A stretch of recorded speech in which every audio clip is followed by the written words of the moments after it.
Donc, rebonjour Derek, Austin et Maya. Voici la fiche de recherche que je vous ai envoyée par courriel. Si tu travailles seul, je veux juste que tu me l'indiques. Et vous allez remarquer que les tableaux sont séparés en sections. Donc, dans le fond, excuse-moi, je suis en train de me déplacer un petit peu rapidement. Ça ici, c'est l'étape 1, où tu fais juste répondre aux questions, faire des choix. Ta question d'enquête, dans le fond, c'est qu'est-ce que je peux apprendre au sujet de ma ressource naturelle? OK? Donc, j'apprends des statistiques, j'apprends des faits sur ma ressource naturelle au Canada. Tu vas m'indiquer quelle est ta ressource naturelle. Le public cible, si on se rappelle bien, c'est des élèves de l'élémentaire. Je l'ai mal écrit. Et finalement, tu peux noter les informations que tu connais déjà en style télégraphique. Par la suite, je me questionne, c'est juste des questions pour susciter une certaine réflexion. Tu ne dois pas répondre à ces questions ici, c'est juste pour les lire et pour t'aider à commencer à réfléchir pour ta recherche. Ce tableau ici, c'est vraiment celui qui est important pour la recherche. Encore une fois, les questions qui se trouvent ici, c'est juste des questions pour te faire réfléchir. Tu n'as pas à y répondre. Par contre, les questions auxquelles tu dois répondre et par rapport auxquelles tu dois chercher des informations dans ta recherche sont les suivantes. Donc, on se rappelle, dans les consignes, il y avait 4 catégories différentes. Right? La première catégorie, c'est l'endroit où on trouve la ressource. La deuxième, c'était les méthodes d'exploitation. La troisième, les secteurs économiques et où l'argent que ça ramène au Canada. Et la dernière, c'était les perspectives politiques, économiques, sociales, environnementales. Remarquez qu'on a juste les catégories ici. La petite étoile à la fin de chaque phrase vous indique que des questions supplémentaires pour guider et approfondir votre recherche sont disponibles dans les consignes du projet.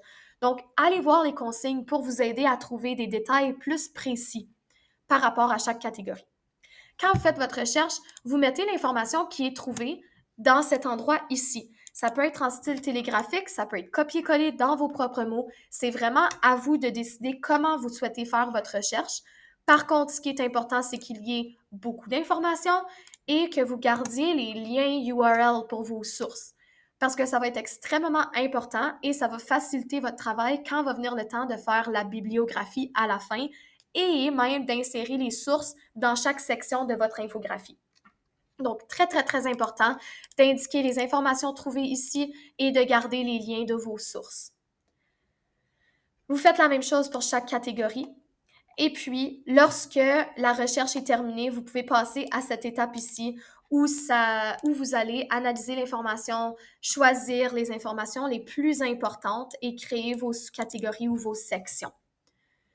Une fois que ça ici c'est terminé, vous avez fini. Vous pouvez faire une partie de votre plan dans ce document ici, faire un plan un petit peu plus détaillé sur une feuille lignée ou dans un document Word aussi. Mais aussitôt que le plan est terminé, vous arrêtez et vous faites de la lecture dans le manuel que j'ai indiqué à la suppléante dans mes consignes pour quand je vais être absente. Donc, la dernière partie avec « Je communique mes résultats », on attend que je revienne lundi, s'il vous plaît. OK, donc voilà le document. Ces deux documents-là, donc celui de la fiche de recherche et les consignes, vous ont été envoyés par courriel mardi. Ça a été dans 2 courriels différents. Donc, assurez-vous d'aller chercher ça. Vos collègues de classe aussi, qui étaient présents lundi et mardi, ont reçu les consignes, ont commencé leur recherche. Donc, si vous avez des questions, vous avez 2 choix. Vous pouvez leur poser des questions à eux, ceux qui ont déjà commencé puis qui étaient présents, et vous pouvez aussi m'envoyer un courriel. Moi, je vais être à OFSA Badminton, donc ça se peut que je ne vous réponde pas là, dans les minutes qui suivent votre courriel, mais par contre, je vais faire de mon mieux pour vous répondre le plus rapidement possible.